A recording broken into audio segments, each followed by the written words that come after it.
UFC 293. We're going to be talking about prelims and main card. It'll be 9 total fights, but I want you to keep in mind this is Tuesday, September 5th.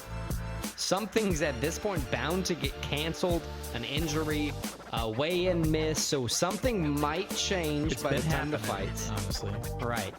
I just thought to maybe add that in there. But anyway, first fight we're talking about is going to be on the prelim. It's going to be Nasrat Haqparast. He's 14-5, 9 KO wins, 5 decisions, 1 KO loss, 1 submission loss, 3 decision losses. He's facing a UFC, how'd you say it for Paris? Debutant? He's facing the debuting Landon the Lone Wolf, Quinonez Stewart. 7-1 total in his career, 5 KO wins, 1 submission win, 1 decision win, 1 decision loss, and then 1 draw. One of the cool things I saw here was Haqparast is 28. He's been in the UFC since 2017. 6-4 in that time in the UFC. He's lost to Bobby Green, Dan Hooker, Drew Dober, and Marcin Held, some true fighters in that time. And of course, like I said, he's facing off against Landon Quinonez Stewart. He's a debut fighter in the UFC. He's typically a KO artist in his own right, but he is facing his toughest competition. Christian, what do you think happens in this fight here? Yeah, I think this is a fight where it's a seasoned vet. And Nasrat, who's had 10 fights in the UFC, even though he's only 28. And he's taking on a guy making his debut in the UFC. I think Nasrat gets the win. I think he moves to 7-4 overall. I think it just comes down to experience, honestly. He knows what's going to happen. He knows what to expect. Quinonez Stewart, he's got to be one. He's traveled halfway around the world for his UFC debut. They're not expecting him to win. No, I wholeheartedly agree with you there. I think Haqparast is also going to win. I think the difference in competition for Quinonez Stewart is going to be one of the main things kind of moving forward for that fight. I don't have any bets here, just the pick for Haqparast. And, I think he's going to just continue. I'm not fading on a bunch of Australian fighters for this weekend. Well, neither guy's Australian. You're right. All right, so the next fight we're covering is Jamie Mullarkey, the Aussie, a theme of the night, obviously, versus John Makdessi, the Bull, the Canadian. John, he hasn't fought, Makdessi hasn't fought since last September, so almost a year. He actually lost to the fighter we just talked about, Haqparast. He's 3-2 in his last 5 UFC fights. His last 6 fights, all decisions. So he's not a guy that goes out there and gets a lot of finishes. He's been in the UFC since 2010, though, and he's taking on Jamie Mullarkey, as I said, I don't want to say hometown guy, home country guy. He got KO'd in June, so he's trying to come back from that. Also 3-2 in his last 5 fights. He's a guy that it seems he either KOs people / TKOs people or reverse happens. He's kind of he goes in there and dies on a sword, I guess you would say. That's a good way to put it. Or wins on a sword. He's 4-4 in the UFC, so it's been up and down. Anything can happen in this fight. I think Mullarkey gets the win. I think it's a close enough fight where the hometown advantage is going to make a big difference. Or home country advantage. Right, yeah. So I was researching today. I found out that Australia is separated into 8 states. So he's from one of those. Obviously, if he's from Australia. Yeah, so that's pretty cool.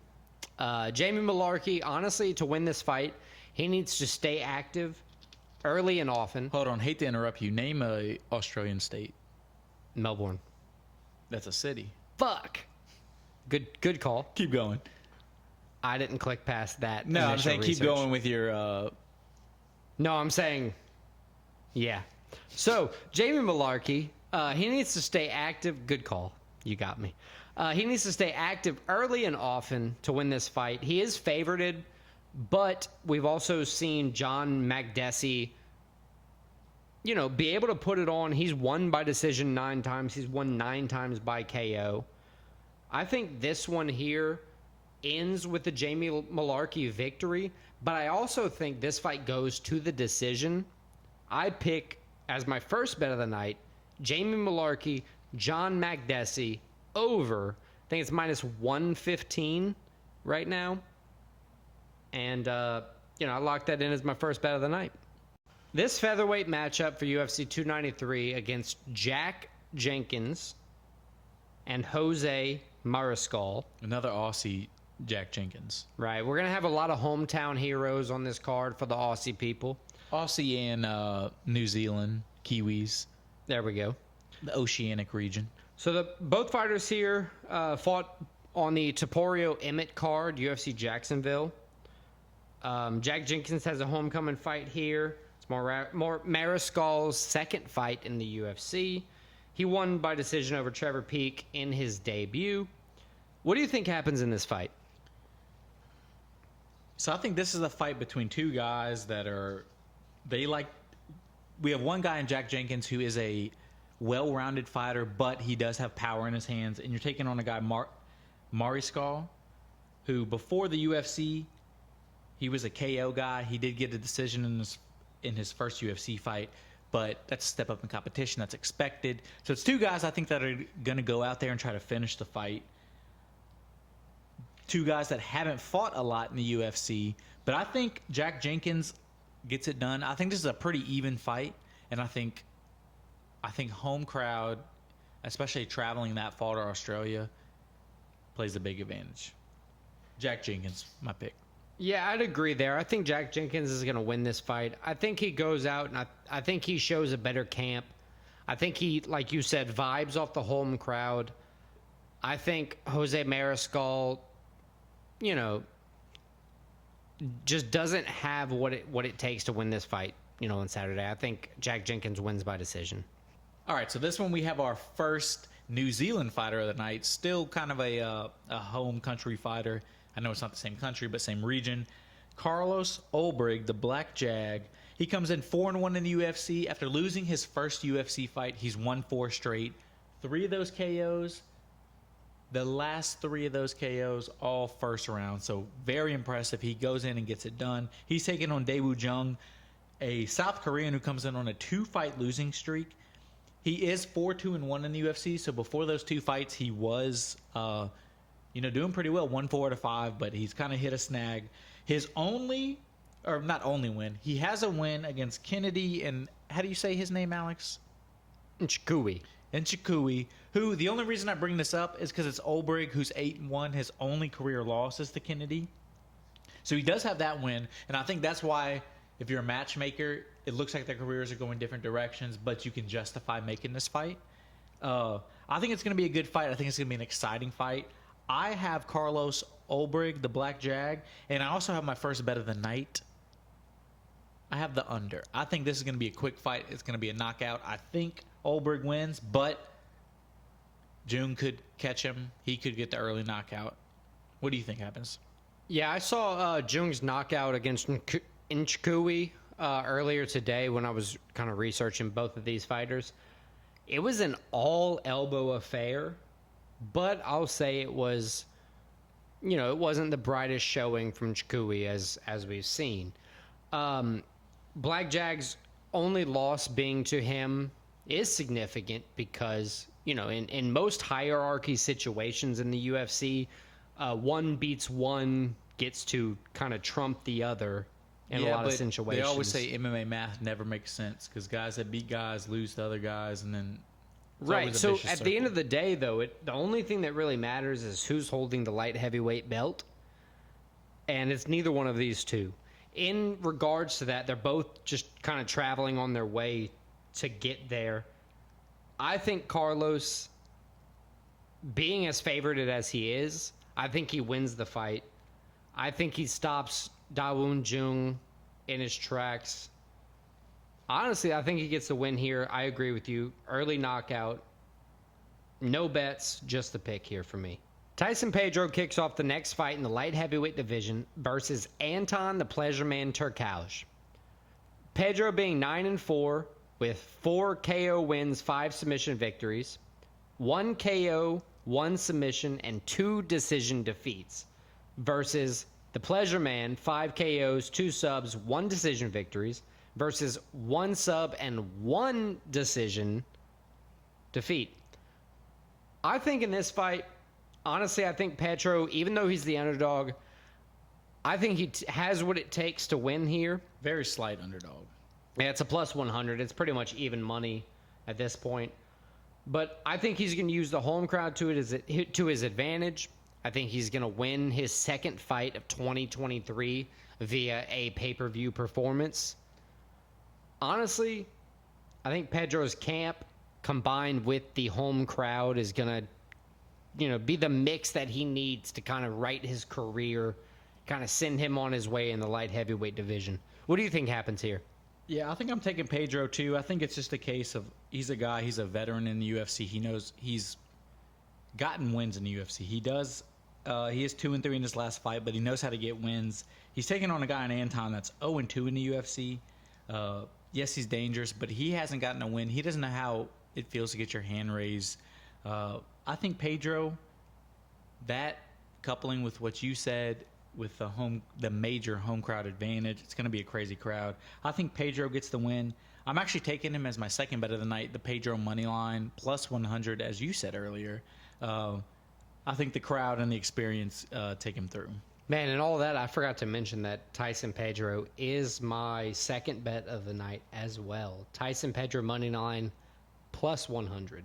All right, so the next fight we're going to take a look at is a rematch from a fight that took place a couple months ago. We actually covered it, and it ended in a first-round not even TKO, no contest eye poke. This is Justin the Badman Tafa versus Austin Lane. The first fight was in Jacksonville. It was in Austin Lane's hometown where he played in the NFL. He had the eye poke against Tafa. They did the rematch. Doesn't count as a loss, but they did the rematch, and they gave Tafa the benefit of home field advantage this time, the Australian. Tafa comes in, both of these guys, KO artists. All six of Tafa's wins by KO. 11 out of 12 Austin Lane wins by KO. Austin Lane's still looking to get his first UFC win. The eye poke, unfortunately, was his UFC debut. I think this is going to be a fun fight. I think this is going to be an entertaining fight. Justin Tafa, I think, is a crowd favorite, but I think Austin Lane, with his size, I think he comes in, he shocks the crowd. I think Austin Lane gets the win, and I'm actually putting my last and final, the same thing. My third and final. That's MMA also the bet. same thing. No, never mind. It's not. God damn it. My third and I jumped final, all over it for no reason. Third and final MMA bet, Austin Lane money line. Okay. I like that. I do think, well, not think, I do know, like you said, that Tafa was the crowd favorite. Most of their fights separately are finished by KO. 17 KO knockouts between the two of them. I think it's a strong bet to assume that somebody is getting knocked out in this fight. I do pick Justin Tafa winning the fight, and my final MMA bet is going to be Justin Tafa money line here. I think he is going to just kind of rebound off a good camp. Once again, home field advantage, home turf, home crowd, giving you that push that you need in a lot of ways can, just kind of push a fight in a completely different direction. So for that, Justin Tafa, money line, lock it in. Final MMA bet of the night. Manel Starboy Cape in the flyweight division takes on Felipe Daytona dos Santos. Born Manuel Pedro Gomez, Manel Starboy Cape. I love doing that with their biographies if they change their name. I can't get over it. He takes on Dos Santos. I saw that too. In his UFC debut. That'll be Felipe Dos Santos' debut. It's one of the only 3 fights in this entire card without Australian fighters. And honestly, the odds are stacked against Dos Santos here. He's fighting in place of Kai Kara France, who bowed out, I guess you would kind of call it late notice, because it was scheduled. It's like 2 or 3 weeks. Yeah, give enough time for a little bit of a camp for a guy who was probably already, gearing up to fight. Starboy has an 18-6 record, 11 KO wins, 5 submission wins, 2 decision wins, 2 sub losses, 4 decision losses. I heard you drink that water. Facing Dos Santos, perfect in his career. 2 KO wins, 3 subs, 2 decisions with 1 no contest. Honestly, here I think Kape wins the fight.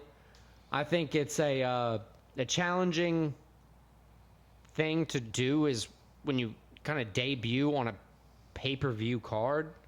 Short notice. Short notice on top of that. It's hard. I think it spells everything for Manel Kape to win, go 19-6 overall for him here. What do you think happens here? Yeah, I have Kape in the fight. He's a big favorite, and I think the late replacement status is obvious why. He's never been KO'd. He's won 3 in a row after 2 straight losses. 2 out of his last 3 wins have been by KO too, and he's taken on a guy in Felipe dos Santos. Has not had a KO since 2019. So you want to talk about my voice cracking, and then you can barely even speak? 4-0-1 in his last 5 as I stick to the game plan. He's on a hot streak, but again, this is his UFC debut. I think Kape is going to show that he is more skilled, more experienced. I have Kape winning the fight. All right, so let's move on to the co-main event of the evening, and it may be one of the most exciting fights of the evening. Again, an Aussie fighter, Tai Bam Bam Tuivasa, one of the most exciting, electric fighters in the UFC, whether he wins or loses. He's taking on another very exciting guy, the Russian Alexander Volkov, Drago. He literally is the Rocky villain. Yeah, he's very, very similar. He comes in, Volkov, 36 career wins, 24 of those are knockouts. So he's a guy, he's experienced, he knows how to get things done. He's taking on a guy who's knocked out 13 out of his 14 wins have been knockout in Tuivasa. But Tuivasa, 2 straight losses, Volkov, 2 straight wins. Very exciting fight. How do you think this one goes, Alex?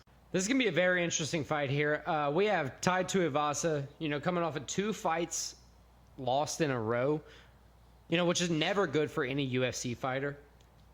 Then we move to Volkov, who's just been a dominant showing in the UFC through and through.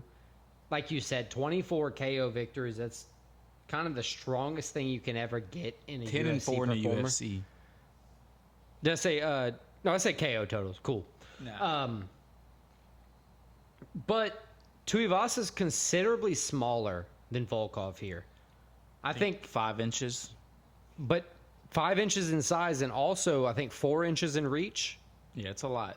That's a lot to come back for with a heavyweight fighter. Imagine that. You're 5 inches smaller than the guy, but you both weigh 265. Like, yeah, I get it's different in flyweight and lightweight, but this is a heavyweight division where the pounds matter. Somebody that size is going to put a beating on you. I think Volkov wins this fight. I also think Volkov wins. That's my pick for the fight as well. The main event for UFC 293 is a title fight with Israel, the last style bender Adesanya, taking on Sean Tarzan Strickland. And up until the past month, I wouldn't have even believed that somebody would say that nickname for him pre-fight, but I guess they do. I watched enough clips of Bruce Buffer saying it. This is going to be a weird fight. We were talking about it beforehand. I agree. Strickland's underrated. I think he has everything to stand to win this fight, and I think he has the capabilities to win this fight. It's a matter of if he does. But has he won the belt back after losing it to Alex Pereira? He won it from Alex Pereira. He fights Sean Strickland, but guess what? He also lost to Alex Pereira.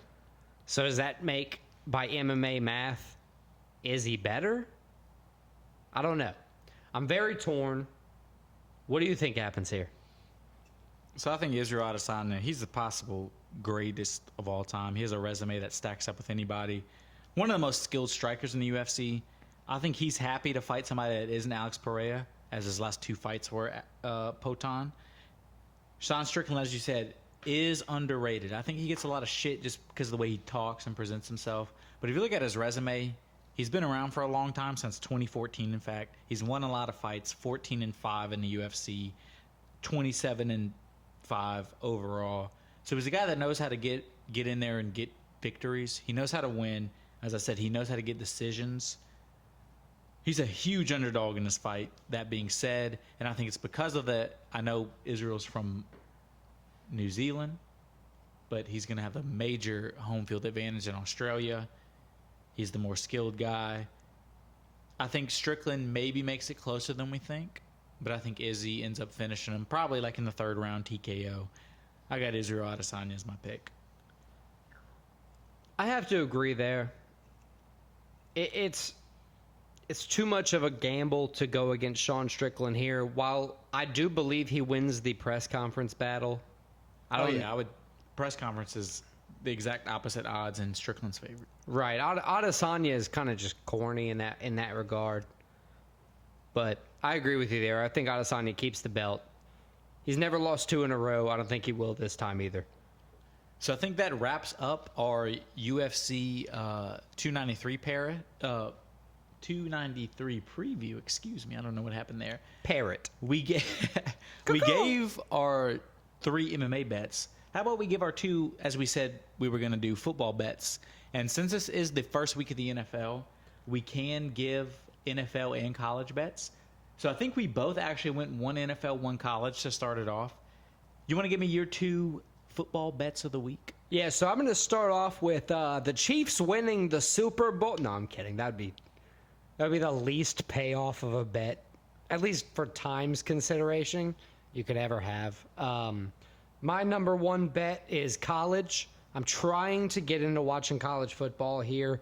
It's better than the NFL. If y'all have any ideas about what team I should be watching, comment your favorite team, and I'll check out their game this Saturday while the fights or before the fights are going on. I'm picking Colorado covering 2.5 over Nebraska. I also have Colorado in my bet, but it's not the spread. I just have Colorado money line. I need to get a win here in football. I took Colorado minus 162 money line. So we both bet on the same game. Nice. Pretty much same outcome. Listen, we both believe in my household at least. We believe in 3-toe Dion.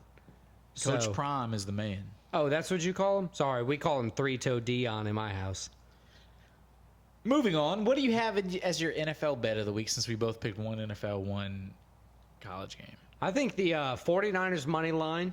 You know, I was seeing earlier that Travis Kelce hyperextended his knee. So I was going to just do that as my Thursday pick, kind of get a good win to start the weekend. But with him going down, I moved it to a 49ers. They're pretty stacked with Brock Purdy, Christian McCaffrey, George Kittle, Deebo Samuel, and others.